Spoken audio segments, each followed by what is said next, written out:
Okay. Thank you. Right. அப்ப ஒருவர் பாரத்தை ஒருவர் சுமந்து இப்படியே கிறிஸ்துவனுடைய பிரமாணத்தை நிறைவேற்றணும்னு சொல்லி நாங்க கவனிக்கிறோம்.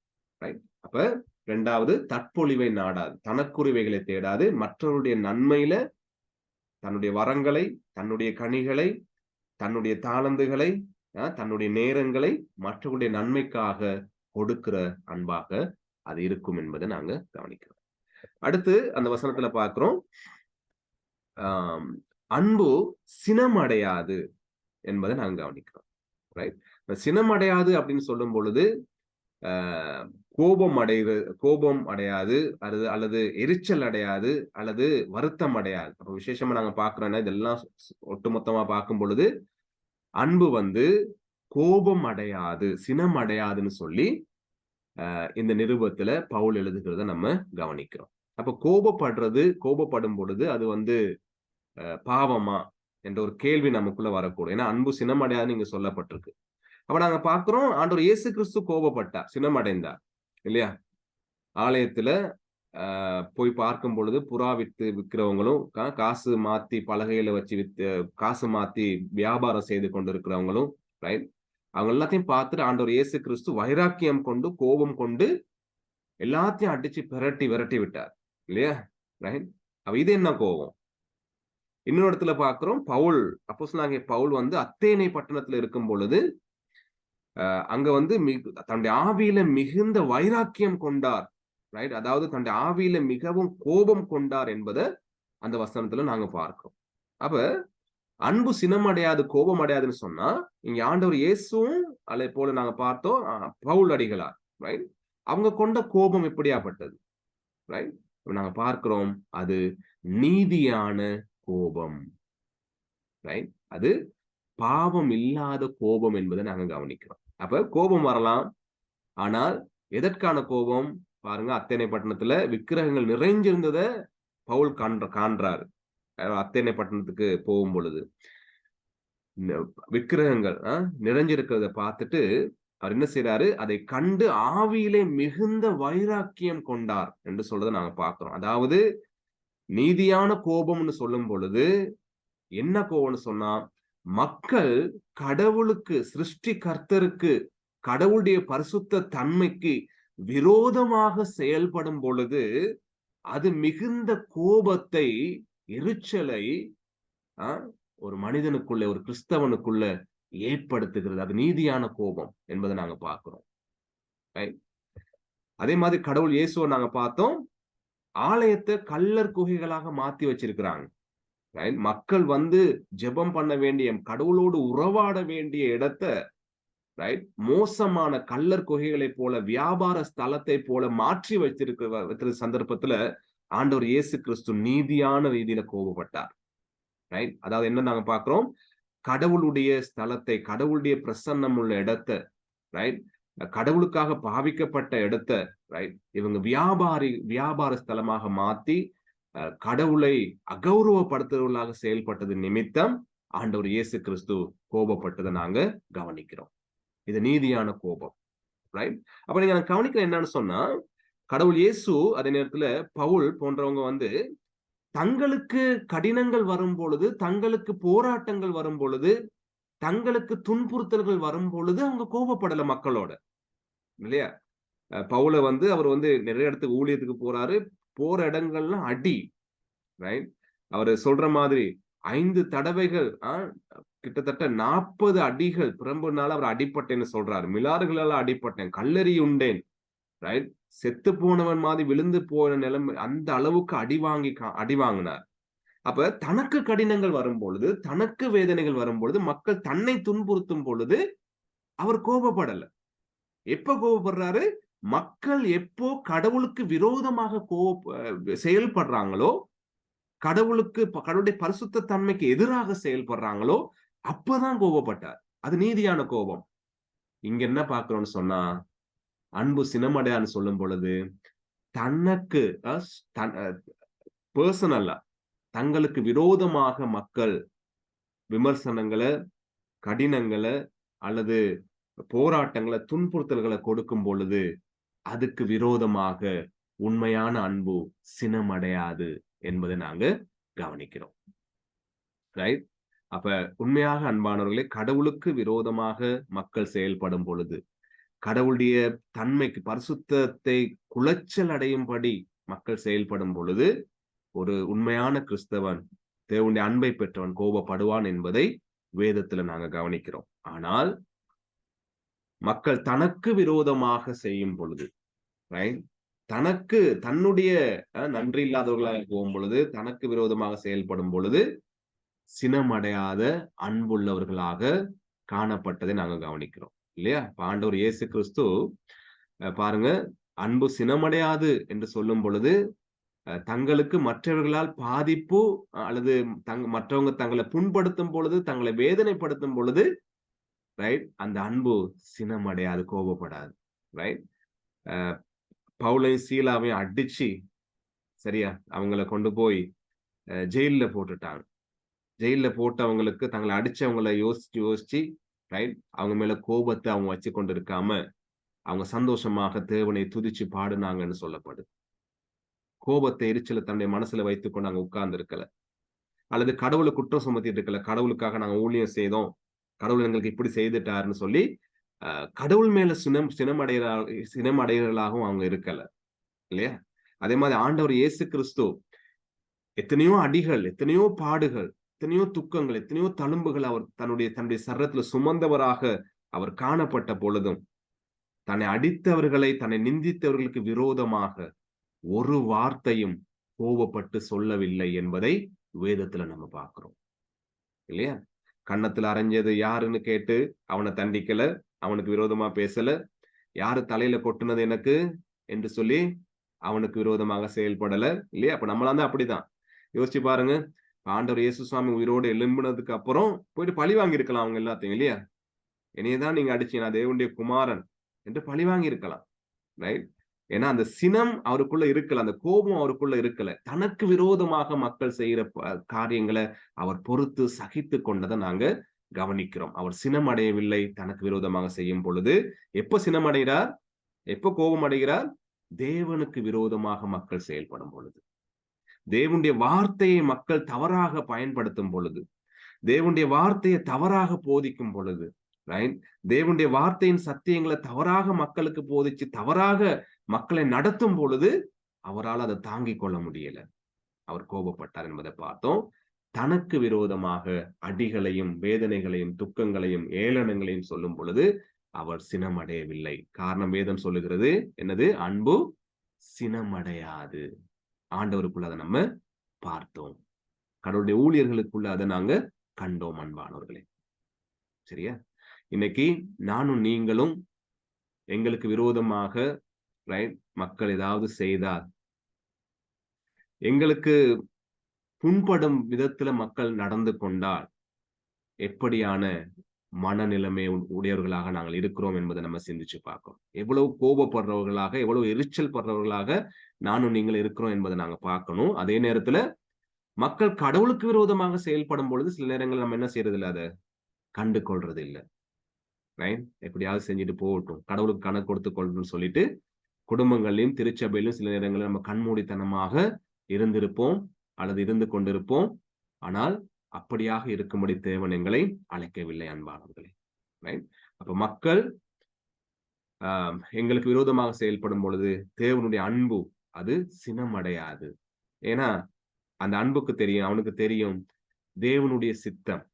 தேவன் எங்களை அழைத்திருக்கிறார். இப்ப பவுலுக்கு தெரியும், யார் என்னை அடிச்சாலும், என்ன வேதனைகளை எனக்கு கொடுத்தாலும், ரைட், என்னை அழைத்தது தமஸ்குவுக்கு போற பாதையில என்னை நேரடியாக என்னை சந்திச்சு என்னை அழைத்தது ஆண்டவர். ரைட்? அந்த அந்த அழைக்கப்பட்டவருக்காக நான் செயல்பட, அவரை மீறி எனக்கு ஒண்ணும் நடைபெறுவது கிடையாது என்ற அந்த உறுதி அவருக்குள்ள இருந்துச்சு. இல்லையா? என்ற அந்த உணர்வோடு அவங்க செயல்பட்டதை நாங்க கவனிக்கிறோம் அன்பானவர்களே. ரைட்? அப்ப அடுத்து நாங்க பார்க்கணும் என்னன்னு சொன்னா, அன்பு தீங்கு நினையாது. சினமடையாதுன்னு பார்த்தோம். அன்பு இங்க நாங்க பார்க்கிறோம் தீங்கு நினையாது. அப்ப தமிழ்ல தீங்கு நினையாதுன்னு மட்டும் எழுதி இருக்கிறாங்க. ஆங்கில பைபிள்ல நாங்க பார்க்கும் பொழுது love does not keep record of wrongs என்று சொல்லப்படுது. அப்ப அன்பு மற்றவர்களின் பாவங்களை பதிவு செய்து வைத்துக் கொள்வதில்லை என்று சொல்லி நம்ம அதை எடுத்துக்கொள்ளலாம். ரைட்? தீங்கு நினையாதுன்னு சொன்னா என்ன அர்த்தம்? மற்றவர்கள் எங்களுக்கு விரோதமாக செய்கின்ற பாவங்களை நாங்க ரெக்கார்ட் பண்ணி வச்சுக்கொள்ள மாட்டோம். அதை கணக்குல வச்சுக்கொள்ள மாட்டோம். ரைட்? அப்ப நம்முடைய வாழ்க்கையை கொஞ்சம் யோசிச்சு பாருங்க. எத்தனை பேருடைய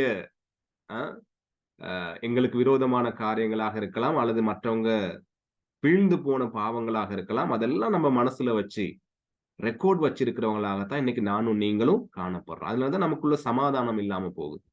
இல்லையா? ஆனா உண்மையான அன்பு, இந்த அகாப்பே அன்பு, தேவனுடைய அன்பு, ஆண்டவர் இயேசு கிறிஸ்து பலியாக தன்னை செலுத்தி காண்பித்த அந்த அன்பு தீங்கு நினையாது, ரெக்கார்ட் வச்சு கொள்ளாது. ரைட்? பாருங்க, ஆண்டவர் இயேசு கிறிஸ்துவை குறித்து சொல்லும் பொழுது ஆண்டவருடைய வசனத்துல பார்க்கிறோம். 103ஆம் சங்கீதத்துல, அவர் நம்முடைய பாவங்களுக்கு தக்கதாக நமக்கு செய்யாமலும், நம்முடைய அக்கிரமங்களுக்கு தக்கதாக நமக்கு சரிகட்டாமலும் இருக்கிறார். பூமிக்கு வானம் எவ்வளவு உயரமாய் இருக்கிறதோ அவருக்கு பயப்படுவர்கள் மேல் அவருடைய கிருபையும் அவ்வளவு பெரிதாய் இருக்கிறது. மேற்குக்கும் கிழக்குக்கும் எவ்வளவு தூரமோ அவ்வளவு தூரமாய் அவர் நம்முடைய பாவங்களை நம்மை விட்டு விலக்கினார். சரியா? இப்ப ஆண்டவருக்குள்ள வந்து பாவ மன்னிப்பை பெற்றுக்கொண்ட, அவருடைய இரத்தத்தினால கழுவப்பட்ட அவருடைய பிள்ளைகளுடைய பாவத்தை கடவுள் என்ன செய்யல? ரெக்கார்ட்ல வைக்கல. பிறகு ஒரு நாளைக்கு உன்னை விசாரிக்கிறேன் என்று சொல்லி ரெக்கார்ட்ல வைக்கல. மாறாக மேற்குக்கும் கிழக்குக்கும் எவ்வளவு தூரமோ அவ்வளவு தூரமாய் நம்முடைய பாவங்களை நம்மை விட்டு விலக்கி போட்டார். இதுதான் அன்பு. இதுதான் ஆண்டவருடைய அன்பு. ரைட்? சங்கீதத்துல வாசிக்கிறோம் 32:2ல, எவனுடைய அக்கிரமத்தை கர்த்தர் எண்ணாதிருக்கிறாரோ, அப்ப எண்ணாதிருக்கிறாருன்னு சொன்னா ரெக்கார்ட்ல வைக்காம இருக்கிறாரோ. ரைட்? எவனுடைய ஆவியில் கபடம் இல்லாது இருக்கிறதோ அவன் பாக்கியவான். அப்ப கடவுள் நம்முடைய பாவங்களை ரெக்கார்ட்ல வைக்கல.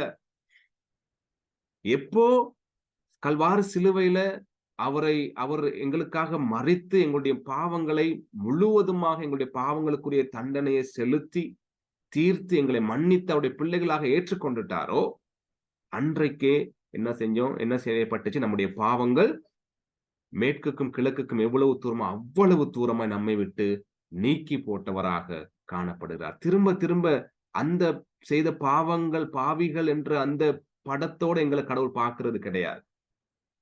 ரைட்? எங்களை பார்த்து சில நேரங்கள்ல நாங்க யோசிப்போம், கடவுள் வந்து நான் கடவுளுக்கு உள்ளுக்குள்ள வர்றதுக்கு முதல்ல, அல்லது நான் கடவுளுக்குள்ள அறிக்கை செய்து விட்டுவிட்ட பாவங்களை கடவுள் நினைவுல வச்சிருக்கிறாரு, கடவுள் அதுக்காகத்தான் சின்ன சின்ன தண்டனைகள் எனக்கு கொடுக்கிறாரு என்று நம்ம சிந்திக்க கூடாது. அது நம்மளுடைய சிந்தனை, அது நம்மளுடைய குணாதிசயம் அது. ரைட்? கடவுள் ரெக்கார்ட்ல வைக்கிறவர் கிடையாது என்பதை நாங்க கவனிக்கிறோம். ரைட்? ரோமர் 4:8ல வாசிக்கிறோம், எவனுடைய பாவத்தை கர்த்தர் எண்ணாதிருக்கிறாரோ அவன் பாக்கியவான் என்று தாவீது சொல்லி இருக்கிறான்னு சொல்லி 32ஆம் சங்கீதத்துல 2ஆம் வசனம் சொல்லப்பட்டதை ரோமர்ல பவுலும் எழுதுகிறத நம்ம பார்க்கிறோம். அப்ப கடவுள் நம்முடைய பாவங்களை ரெக்கார்ட்ல வைக்கிறது கிடையாது. தீங்கு நினையாதுன்னு சொல்லும் பொழுது கடவுளுடைய அன்பு எப்படியாப்பட்டது? நம்முடைய பாவங்களை ரெக்கார்ட்ல வைக்காத கர்த்தராக இருக்கிறார். நானும் நீங்களும் எப்படியானவர்களாக இருக்கிறோம் அன்பானவர்களே? நாங்க கடவுளுடைய பிள்ளைன்னு சொல்றோம், கடவுளுக்கு ரட்சிக்கப்பட்டவன்னு சொல்றோம், மறுபிறப்படைந்தவர்கள்னு சொல்றோம், இல்லையா? ரொம்ப பக்திவான், என்னைய மாதிரி பக்திவான ஒருத்தர் இல்லைன்னு சொல்றோம், நம்மள மாதிரி அர்ப்பணிப்புள்ள ஊழியக்காரன் ஒருத்தர் இல்லைன்னு சில நம்ம சொல்லிக் கொள்ளுவோம். எங்களை மாதிரி வேதம் தெரிஞ்சவங்க ஒருத்தர் இல்லைன்னு நம்ம சொல்லக்கூடும். ஆனால் எப்படியான மனதை உடையவர்களாக நானும் நீங்களும் இருக்கிறோம்? மற்றவருடைய பாவங்களை ரெக்கார்ட்ல வைக்கிறவங்களாக இருக்கிறோமா? அல்லது கடவுள் என்னுடைய பாவத்தை நீக்கி போட்டார் என்ற உணர்வோடு செயல்படுகிறோமா? அன்பு தீங்கு நினையாதுன்னு நாங்க பார்க்கிறோம். எனவே வேதத்துல அநேக வசனங்களை நாங்க வாசிக்கிறோம். 1 பேதுரு 3:9ல, தீமைக்கு தீமையையும் உதாசனத்துக்கு உதாசனத்தையும் சரிகட்டாமல் அதற்கு பதிலாக நீங்கள் ஆசீர்வாதத்தை சுதந்திரித்துக் கொள்ளும்படி அழைக்கப்பட்டிருக்கிறவர்கள் என்று அறிந்து ஆசீர்வதியுங்கள். அப்ப அன்பை பெற்ற, தேவனுடைய அன்பை ருசி பார்த்த, நாங்க ஏற்கனவே படிச்ச மாதிரி நம்முடைய இருதயங்கள்ல அவருடைய அந்த அன்பு ஊற்றப்பட்டிருக்கிறது என்று சொல்லப்படுகிறது. அந்த ஊற்றப்பட்ட இருதயத்தை உடையவர்களுக்கு ஆண்டவருடைய வசனம் சொல்லுது, நீங்க தீமை செய்யாதீங்க. ஏன்னா உங்களுடைய அன்பு, நான் உங்களுக்கு கொடுத்திருக்கின்ற அன்பு தீமைக்கு தீமை செய்கின்ற அன்பு அல்ல. இது அகாபே அன்பு. ரைட்? எனவே ஆசீர்வதியுங்கள் என்று சொல்லுகிறத நாங்க பார்க்கிறோம். பதிலுக்கு பதில் செய்கிற அன்பு அல்ல. ஏன்னா அன்பு தீங்கு செய்யாது, ரெக்கார்ட் வைக்காது. ரெக்கார்ட் வச்சாதான் பதிலுக்கு பதில் செய்வோம். இல்லையா? தீமைக்கு தீமை செய்வோம் எப்ப? பழிக்கு பழி வாங்குவோம் எப்ப? அந்த வைராக்கியத்தை இருதயத்துல வச்சு கொண்டிருக்கும் பொழுது. இல்லையா? அந்த வைராக்கியத்தோடு நாங்க வாழும் பொழுது, அந்த அ சிந்தனையோடு அதை எண்ணி நாங்க வாழும் பொழுது, நிச்சயமாக நம்ம தீமைக்கு தீமையை செய்கிறவர்களாக நாங்க காணப்படுவோம். ஆனால் வேதம் சொல்லுகிறது, ஆசீர்வாதத்தை சுதந்தரித்துக் கொள்ளும்படி நீங்க ஆசீர்வதிங்கன்னு சொல்லப்படும். 1 தெசலோனிக்கர் 5:15 நாங்க வாசிக்கிறோம். ஒருவனும் மற்றொருவன் செய்யும் தீமைக்கு தீமை செய்யாதபடி பாருங்கள். உங்களுக்குள்ளும் மற்ற யாவருக்குள்ளும் எப்பொழுதும் நன்மை செய்ய நாடுங்கள். ரைட்? தீமை செய்யாத அல்லது அந்த ரெக்கார்டை வச்சுக்கொள்ளாத, பாவத்தை ரெக்கார்ட் வச்சுக்கொள்ளாத அன்பு என்ன செய்யுமா? ரைட்? மற்றவங்களுக்கு நன்மை செய்யும்படி எப்பொழுதும் நாடிக்கொண்டிருக்கும் என்பதை நாங்க கவனிக்கிறோம். இல்லையா? அப்ப ஆண்டவர் இயேசு கிறிஸ்து இந்த இந்த அந்த அன்பை வெளிப்படுத்தும்போது இது எல்லாத்தையும் அவர்ட்ட நம்ம கண்டோம். இல்லையா? தன்னை காட்டிக் கொடுத்தவன, தன்னை மறுதலிக்க போறவன, ரைட்? அ தன்னை தன்னை பிடிக்க வந்தவனுடைய காதை வெட்டும் பொழுது, அந்த காதை அவனுக்கு வச்சு அவனுக்கு சுகமாக்கி விட்டத, இல்லையா? எல்லாத்தையும் நம்ம கண்டோம். இல்லையா? அப்ப அவரு தீமைக்கு தீமை செய்யாத கர்த்தராக, மாறாக நன்மை செய்கின்ற ஆண்டவராக காணப்பட்டத நம்ம கவனிக்கிறோம் அன்பானவர்களே. இதுதான் அகாபே அன்பு. இப்ப நானும் நீங்களும் எப்படியான அன்புடையவர்களாக இருக்கிறோம் என்பதை சிந்திச்சு பார்க்கணும். அப்ப தெசலோனிக்கேயர்ல எழுதும்பொழுது சொல்றாரு, மற்றொருவன் செய்யும் தீமைக்கு எங்களுக்கு தீமை செய்யறவங்களுக்கு நாங்க என்ன செய்யணும்? செய்யக்கூடாதா? தீமை செய்யாதபடி பாருங்கள். எதிர்த்து அதுக்கு சரிக்கட்டுதல் கொடுக்காதபடி கவனமா இருங்க என்று சொல்லப்படுறத நாங்க பார்க்கிறோம். ரோமர் 16:19 உங்கள் கீழ்ப்படிதல் யாவருக்கும் தெரிய தெரிய வந்திருக்கிறது. ஆகையால் உங்களை குறித்து சந்தோஷப்படுகிறேன். ஆனாலும் நீங்கள் நன்மைக்கு ஞானிகளும் தீமைக்கு பேதைகளுமாய் இருக்க வேண்டும் என்று விரும்புகிறேன் என்று சொல்றார். ரைட்? நன்மை செய்யறதுக்கு ஞானிகளா இருக்கணுமா? ரொம்ப அதிகமா யோசிக்கணும் நன்மை செய்யறதுக்கு மத்தவங்களுக்கு. மற்றவங்களுக்கு நன்மை கொண்டு வரதுக்கு அதிக யோசனைகள் உடையவர்களாக இருக்கணுமா? ஆனா மற்றவங்களுக்கு தீமை செய்யறதுக்கு எப்படியா இருக்கணுமா? பேதைகளாக இருக்கணும். பேதைன்னு சொல்லும்போது இன்னசென்ட். ஒண்ணுமே தெரியாது. அடிச்சாலும் ரொம்ப சின்ன பிள்ளையில அடிச்சாலும் என்ன காரியங்கள அப்பா, அம்மா செஞ்சாலும் வந்து என்ன செய்யும்? கால கட்டிப்பிடிச்சுக் கொள்ளும். அதுக்கு விரோதமாக யாரு செயல்பட்டாலும் அடுத்த நாள் அது அவங்கள பார்த்து சிரிக்கும். அல்லது அ அது அத மனசுல வச்சுக்கொள்ளாது. அது கணக்குல வச்சுக்கொள்ளாது. அப்ப இங்க வேதம் சொல்லுது, அம் தீமை செய்றதுக்கு, தீமைக்கு, ரைட்? மற்றவங்களுக்கு விரோதமாக செயல்படும் எண்ணம் வரும்பொழுது நம்ம எப்படி இருக்கணுமா? சின்ன பிள்ளைகள் மாதிரி, பேதைகள் மாதிரி, அறிவில்லாத மாதிரி செயல்படணுமா? யோசிச்சு பாருங்க. இதெல்லாம் நமக்கான வார்த்தை தான். இதெல்லாம் படிக்கும் பொழுது, என்ன கிறிஸ்தவ வாழ்க்கை வாழ்றோம்ன்றது எங்களுக்கு ஆண்டவருடைய வசனத்தின் மூலம் எங்களுடைய மனசுல குத்தப்படுது. என்ன நம்மலாம் ஊழியக்காரர்களாக இருக்கிறோம், ஊழியக்காரர்களுடைய குடும்பங்களாக இருக்கிறோம் என்ற ஒரு ஒரு ஒரு உந்துதல், ஒரு ஆண்டவருடைய வசனம் குத்தப்படுறத நம்ம காண்றோம் அன்பானவர்களே. எனவே தான் நாங்க பார்க்கிறோம். கடவுளுடைய வார்த்தைக்கு முன்பாக ஒருத்தனும் தன்னை நீதிமான்னு காட்ட முடியாது. நான் பாவம் இல்லாதவன்னு காட்ட முடியாது. இதெல்லாம் பார்க்கும் பொழுது எங்களுடைய வாழ்க்கையில கடவுளுக்கு விரோதமா எவ்வளவு செயல்படுகிறோம் என்பதை நாங்க கவனிக்கிறோம். என்ன சொல்லப்படுது? தீமைக்கு பேதைகளாக, இன்னசென்ட்டா இருங்க. நீங்க தீமை செய்யறதுக்கு என்பதை நாங்க அவதானிக்கிறோம் அன்பானவர்களே. ரைட்? கடைசியா நாங்க பார்த்து நிறைவு செய்வோம் இந்த ஸ்லைடோட. கடவுள் இயேசு சுவாமி பிரதான ஆசாரியன் வீட்ல விசாரிக்கப்படும் பொழுது, ஆ அவர் அங்க அந்த பிரதான ஆசாரியனோடு எதிர்த்து பேசி நிற்கிற சந்தர்ப்பத்துல, இந்த வசனம் பாருங்க. யோவான் 18:23 இயேசு அவனை நோக்கி, நான் தகாத விதமாய் பேசினது உண்டானால் தகாததை ஒப்புவி. நான் தகுதியாய் பேசினேனாகில் என்னை ஏன் அடிக்கிறாய் என்றார். சரியா? அப்ப என்ன நாங்க பார்க்கிறோம்னு சொன்னா, கடவுள் தீமைக்கு தீமை செய்யாத கடவுளாக இருக்கிறாரு. இங்க கேட்கிறாரு, நான் சரியானத பேசியிருக்கிறேன்னு சொன்னா, நீ ஏன் என்னைய அடிக்கிற? என்று அவர் கேள்வி கேட்கிறார். ரைட்? அங்க எதிர்த்து செயல்படல. அ காற்றையும் கடலையும் அடக்கி போட்ட ஆண்டவருக்கு ஒரு நிமிஷத்துல இங்க சாம்பல் ஆக்கி விட்டு போறது பெரிய விஷயம் இல்ல அவருக்கு. இல்லையா? கேட்கிறாரு, ஏன் என்னை அடிக்கிறாய்? ரைட்? அப்ப என்ன நாங்க பார்க்கிறோம்னு சொன்னா, ஆண்டவர் இயேசு கிறிஸ்து எந்த விதமான பாவமும், எந்த விதமான தீமையும் அவர்களுக்கு அந்த மக்களுக்கு, ஆசாரியர்களுக்கு விரோதமாக செய்யாமல் இருந்தும், அவர்கள் என்ன செய்தாங்க? இன்னசென்ட்டா இருக்கிற, பாவம் இல்லாது இருக்கின்ற ஆண்டவருக்கு விரோதமாக செயல்பட்டு, அங்க சொல்லப்படுகிறது ஒருத்தன் வந்து அவருடைய கன்னத்துல அறைந்தான் என்று சொல்லப்படுகிறது அந்த வசனங்கள வாசிக்கும் பொழுது. ரைட்? அப்ப தீமைக்கு தீமை செய்யாது இருக்கும் பொழுது கூட, அங்க மற்றவர்கள் ஆண்டவருக்கு விரோதமாக செயல்பட்டத நாங்க கவனிக்கிறோம். எனவே, தீமைக்கு நாங்க பேதைகளாக இருக்கணும் என்று நாங்க பார்த்தோம். அப்ப நாங்க வந்து கணக்குல வைக்காம மத்தவங்களுடைய பாவத்தை, எங்களுக்கு விரோதமாக செய்த காரியங்கள சிந்திச்சு,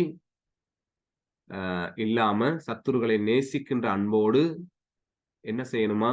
பிலிப்பியர் 4:8ல கடைசியாக சகோதரரே, உண்மை உள்ளவைகள் எவைகளோ, ஒழுக்கம் உள்ளவைகள் எவைகளோ, நீதி உள்ளவைகள் எவைகளோ, கற்புள்ளவைகள் எவைகளோ, அன்புள்ளவைகள் எவைகளோ, நற்கீர்த்தி உள்ளவைகள் எவைகளோ, புண்ணியம் எதுவோ, புகழ் எதுவோ அவைகளையே சிந்தித்துக் கொண்டு இருங்கள் என்று சொல்லப்படுகிறத நாங்க கவனிக்கிறோம். ரைட்? அப்ப அயோக்கியமானத செய்யாம, தற்பொழிவை நாடாம, சினம் அடையாம, தீங்கு நினைக்காம, என்னத்த நினைச்சுக்கிட்டு இருக்கணுமா எப்பொழுதும்? உண்மை எது? அத நினைச்சுக்கிட்டு இருக்கணுமா? ஒழுக்கம் உள்ளவைகள் எவை? அத நினைச்சுக்கிட்டு இருக்கணுமா? நீதி உள்ளவைகள் எவை? அவைகளை, கற்புள்ளவைகள் எவை? அன்புள்ளவைகள் எவை? நற்கீர்த்தி உள்ளவைகள் எவை? புண்ணியம் எது? புகழ் எது?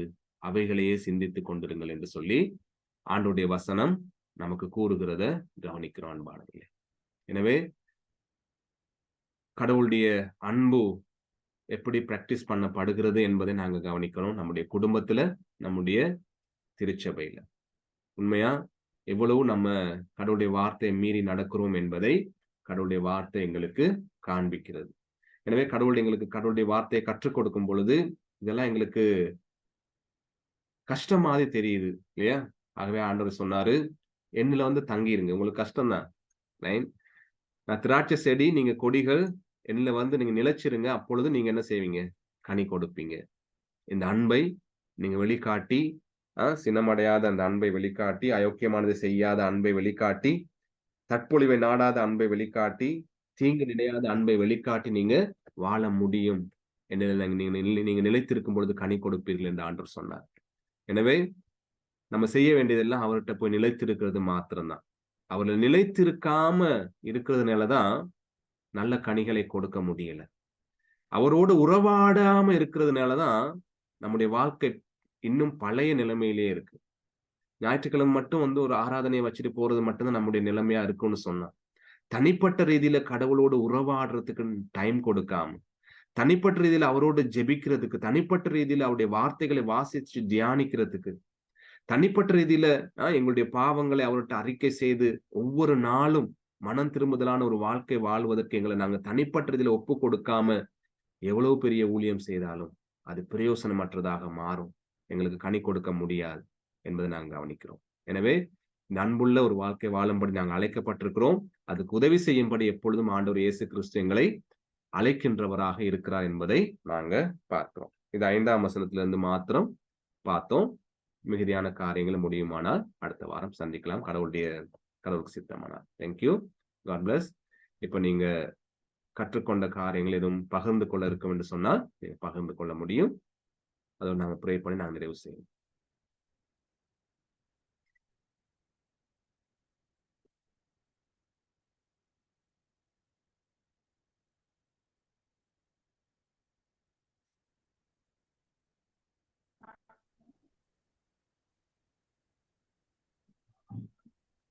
அருள்.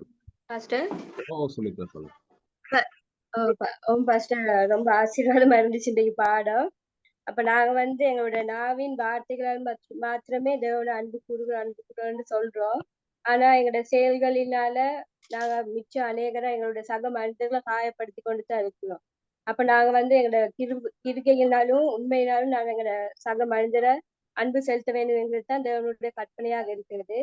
மற்றது பார்த்தா யோவான் 4ஆம் அதிகாரத்துல 20ஆம் வசனம் சொல்லுது, தேவனிடத்தில் அன்பு கூறுகிறவன் என்று சொல்லியும் தன் சகோதரனை பகைத்தால் அவன் பொய்யன்.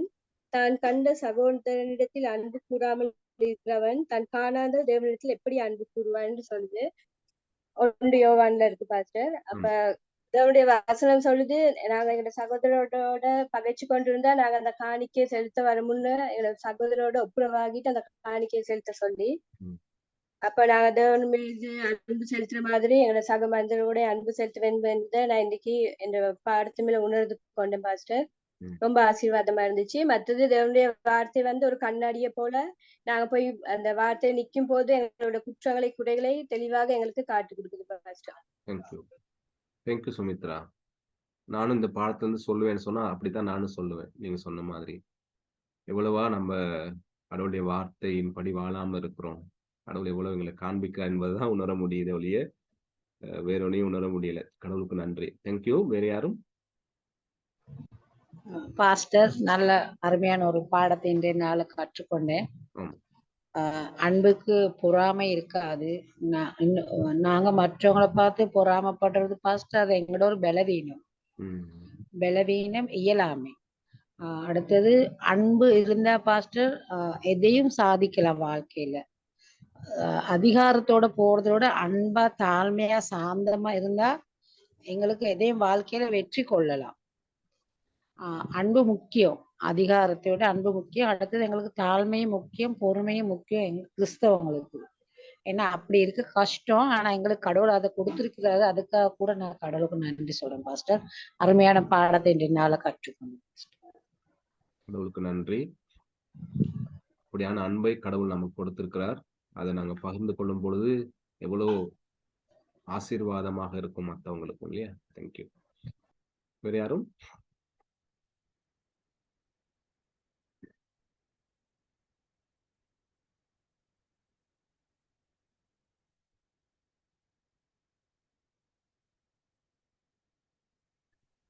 பாஸ்டர் கேக்குதா? கேக்குது. அருமையா இருந்துச்சு பாஸ்டர். ஏன்னா நீங்க சொன்ன மாதிரி நாங்க அன்பு வந்து நிறைய நேரங்கள்ல சபையிலையும் குடும்பங்களையும் அதை செய்யறோம். சில நேரம் நாங்க அதை செய்ய யோசிச்சு சரி இருக்கிறோம். ஆனா நாங்க வெளியில போறோம், நாங்க வேலை செய்யற இடங்கள்லயோ நாங்க சமுதாயத்துக்கு போற நேரம் அந்த காரியங்க ஒரு கொஞ்ச நேரத்துக்கு இருந்தாலும் மற்ற நேரங்கள்ல ரொம்பவே நாங்க அந்த பாவத்துல நாங்க அந்த பாவங்களை செய்ய அன்பை காணும். அந்த நேரங்கள்ல ஏதாவது தீங்க நினைச்சு அது அந்த கோபங்க எங்களோட மனதுல இருந்து கொண்டே இருக்கும். அப்ப உண்மையில இன்னைக்கு இந்த பாடம் எனக்கு ஆசீர்வாதமா இருந்துச்சு. ஏன்னா நாங்க நிறைய போராட்டங்கள் செஞ்சு கொண்டிருக்கோம் வாழ்க்கையில. ஆனா இப்ப நீங்க சொன்ன மாதிரி கோபங்க அந்த அப்படி காரியங்க வாரினே நீங்க சொல்றீங்க. அந்த அந்த சின்ன பிள்ளைகள் மாதிரி நாங்க இருக்கோம். அந்த நேரம் சில நேரம் பாக்குறாங்க, எங்களை பார்த்து யோசிப்பாங்க, வேண்டாம் இப்படி இருக்கிறான்னு. அந்த பைத்தியக்காரன் வேதத்துல சொல்லுது இல்லையா? அந்த சூழ்நிலைக்கு எங்களோட மனநிலையை நாங்க மாற்றிக்கொள்ளணும். கடினமானது. ஆனா மத்தவங்க பகிர்ந்துக்கிற மாதிரி அன்புங்கிறத தேவன் ஒரு குணாதிசயம். அப்ப நாங்க அவரால் படைக்கப்பட்ட நேரம் கட்டாயம் அந்த காரியங்களுக்குள்ள இருக்கணும். இப்ப நாங்க அந்த காரியங்களை வளர்த்துக்கொள்ள உண்மைக்கு இந்த ஸ்டடீஸ் நல்லா இருந்துச்சு பாஸ்டர். Thank you pastor. தேங்க்யூ. உண்மைதான். நம்ம எல்லாருடைய வாழ்க்கையிலும் எங்க ஒரு இடத்துல இந்த அன்புக்கு விரோதமா தான் நம்ம எல்லாருமே செயல்பட்டிருக்கோம் எங்க ஒரு இடத்துல. எனவே நாங்க யாரும் பரிபூர்ணர்கள் அல்ல. எனவே கடவுளுக்குள்ள கொஞ்சம் கொஞ்சமாக நாங்க கடவுளுடைய குணாதிசயத்துல வளரும்படி அதான் நாங்க பார்ப்போம் அடிக்கடி. அந்த இயேசுவின் குணாதிசயத்துல எங்களை ஒவ்வொரு நாளும் பரிசுத்த ஆவியானவர் எங்களுக்குள்ள இருந்து எங்களை மாற்றிக்கொண்டே இருக்கிறார். எனவே அவர் உணர்த்தும் பொழுது நாங்க அதை உணர்ந்து அந்த அவருக்கு செவிசாய்த்து வாழ கடவுள் எங்களை ஆசீர்வதிக்கணும். தேங்க்யூ. வேறு யாரும்?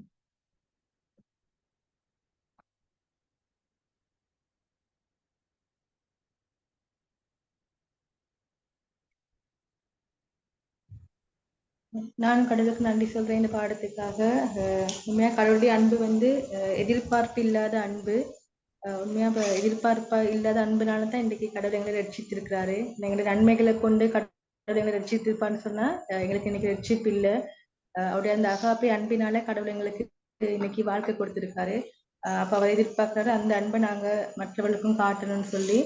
அப்ப உண்மையா சில நேரங்கள் எங்களுக்கு கோபங்கள், மன்னிக்க முடியாத காரியங்கள் ஏற்பட அப்ப கடவுளுடைய வார்த்தை சொல்லுது, கிறிஸ்து உங்களை மன்னித்தது போல நீங்கள் ஒருவர் மன்னிங்கள் சொல்லி. உண்மையா நாங்க பாவிகளா இருக்க நேரம் கடவுள் எங்களை மன்னிச்சாரு. நாங்களும் அதே மாதிரி எங்களுக்கு கோபங்கள் மன்னிக்க முடியாத தன்மைகள் இருக்க நேரம் கடவுள் எங்களை மன்னிச்சது மாதிரி மற்றவங்களை நாங்க மன்னிக்கணும். அந்த அன்புல நாங்க வளரணும். அப்ப நாங்க உண்மையா நன்மை செய்யறதுக்கு ஞானிகளா இருக்கணும்.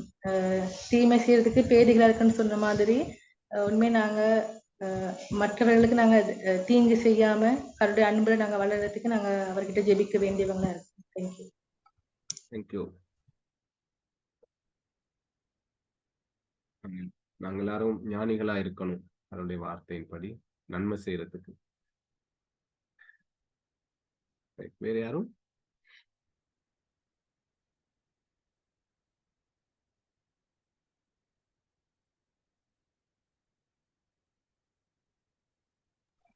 பாஸ்டர் அருள் சொல்லுங்க. பாஸ்டர் மேலுக்கு நல்ல ஆசீர்வாதம் இருந்தது. இந்த இதுல சொல்ற நேரம் அந்த அப்போஸ்தலர் தெசலோனிக்கே சொல்ற நேரம் உங்களுடைய காரியங்களை பார்த்து நாங்க வந்து தேவனுக்கு கடனாளிகளா இருக்கிறோம் சொல்றாரு. என்னன்னா அவங்களுடைய அன்பை பார்த்து சில நேரங்கள்ல நாங்க அந்த உங்களுடைய சகோதரே நாங்கள் எப்பொழுதும் உங்களுக்காக தேவனை ஸ்தோத்தரிக்க கடனாளிகளாய் இருக்கிறோம். அவருடைய விசுவாசத்தையும் அவருடைய அந்த விசுவாசம் பெருகி இருக்கிறபடியால் ஒருவருக்கொருவர் அவர்கள் காட்டுற அன்பில கர்த்தருக்கு சில நேரங்கள்ல அந்த தலைவர்களும் மற்றது அந்த ஆவிக்குரிய முதிர்ச்சி பெற்றவங்க உண்மையிலேயும் அந்த மற்றவர்களுக்கு அந்த தங்களுடைய அனுபவத்தின் மூலம் மற்றவரோடு அந்த அன்பு காட்டுற நேரம் அந்த அன்பை வந்து உண்மையிலே பெற்றுக்கொள்வாங்க. நம்முடைய திருச்சபையில பார்க்குற நேரம் அந்த அனுபவத்தின் அன்பை எல்லோரும் பெற்றுக்கொள்றோம் பாஸ்டர். அது பார்க்குற நேரம் உண்மையிலே நாங்க ஒருவருக்கொருவர் காட்டுகிற அன்பு வந்து தேவனை மகிமைப்படுத்துகிறதா. நீங்கள் எதை செய்தாலும் தேவனுடைய மகிமைக்கென்று செய்யுங்கள்னு வார்த்தை சொல்ற மாதிரி நாங்க ஒரு தடவை எங்களை தேவனை நோக்கி நாங்க பார்க்குற நேரம் அவருடைய மகிமைக்காக நாங்க அன்பு செலுத்த வேண்டியது. ஏன்னா நாங்க நன்மையான காரியங்கள் தேவனுக்கு செய்யற நேரம் தேவன் அதுல சந்தோஷப்படுகிறார். இந்த பவுல் அதுல சொல்ற பிரகாரம் நாங்க வந்து கர்த்தரை ஸ்தோத்தரிக்கிறதுக்கு நாங்க கடனாளிகளா இருப்போம். ஏன்னா அவருடைய அன்புகளை அவருடைய ஒற்றுமைகளை அதை பார்க்க நேரம் அநேகமான திருச்சபையில அந்த ஒற்றுமை இல்லாமையில அந்த அன்பு அப்படியே இல்லாம போறதை நாங்க பார்க்கிறோம். அப்படி இல்லாதபடிக்கு அந்த அன்பை எப்படி அந்த ஒற்றுமையில சேர்க்கிறது நாங்க பார்க்குற மாதிரி இயேசு கிறிஸ்து வந்து தலையா இருக்கிற அவயவங்கள் எல்லாம் ஒன்று சேர்ந்து இயல்பு அந்த செயல்படுற நேரம் அந்த அன்பின் இயல்பு வெளிப்படும். தேங்க்யூ. நல்ல ஒரு பாயிண்ட் அது. ஆண்டவர் இயேசு தலையா இருக்கிறார், அவருடைய சரீரம் அவயவங்களாக இருக்கிறோம். அப்ப அந்த அவயவங்கள் அன்பில் இணைக்கப்பட்ட அவயவங்களாக அந்த தலையிலிருந்து ஆண்டவர் இயேசு கிறிஸ்துவின் மூலம் கிடைக்கிற அந்த அன்புல இணைக்கப்பட்டதாக இருக்கும் பொழுது அது மிகுந்த ஆசீர்வாதமாக இருக்கும். நாங்க அந்த ஆசீர்வாதத்தை அனுபவிக்கலாம். தேங்க்யூ. வேற யாரும் நீங்க பேசலாம். நம்மளுக்கு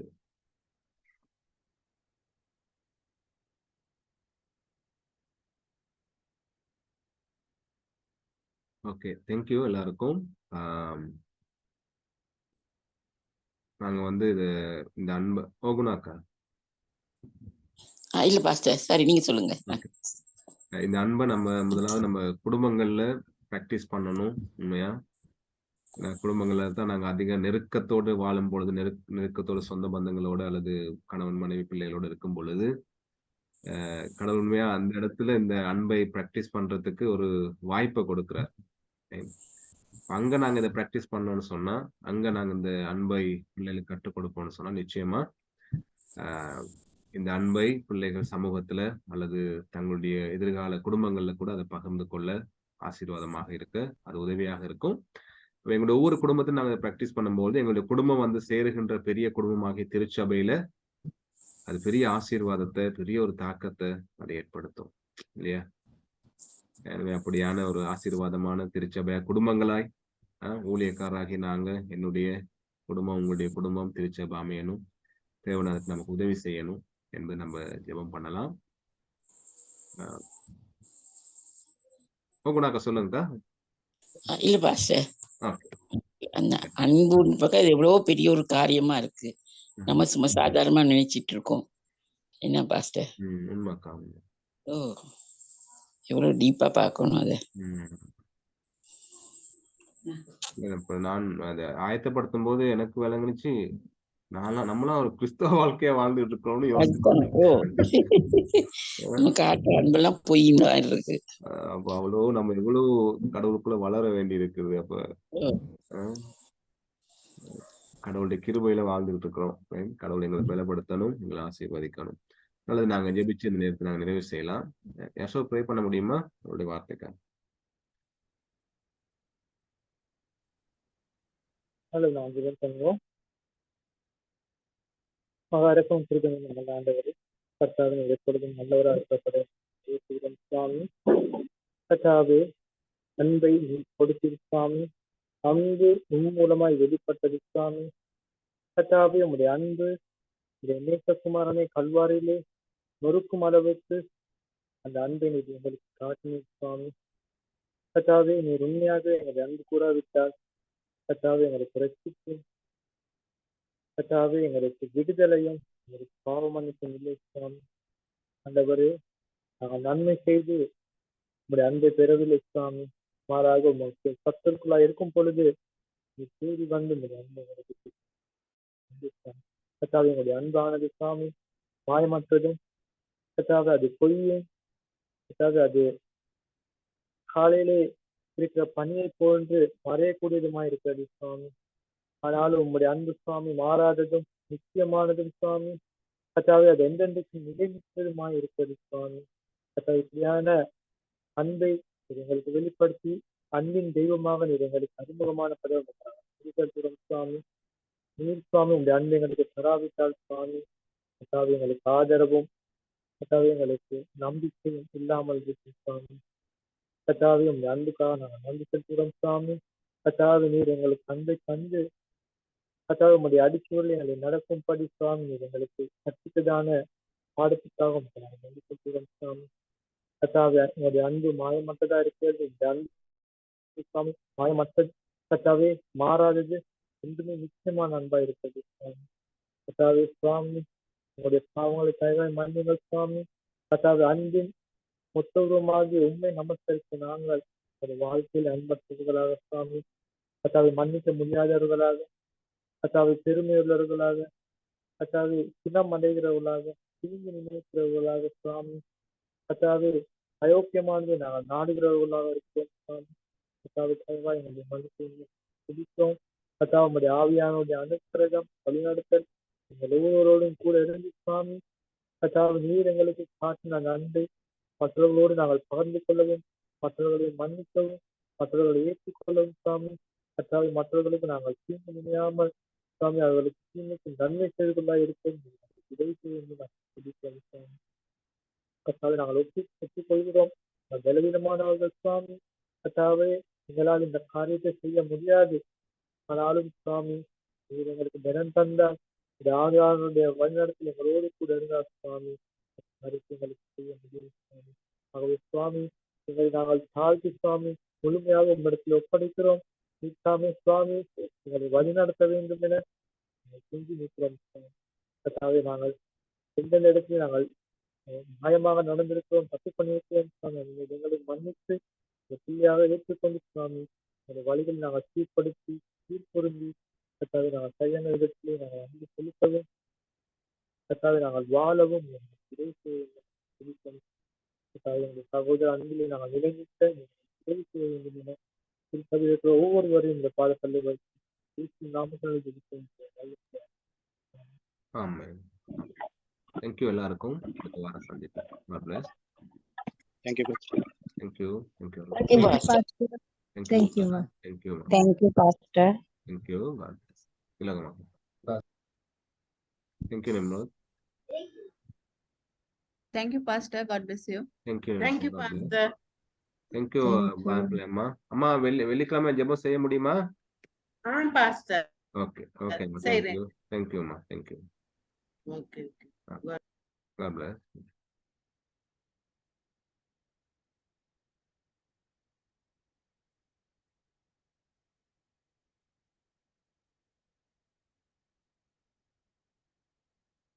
யசோ எப்படி? என்ன செய்யறாங்க?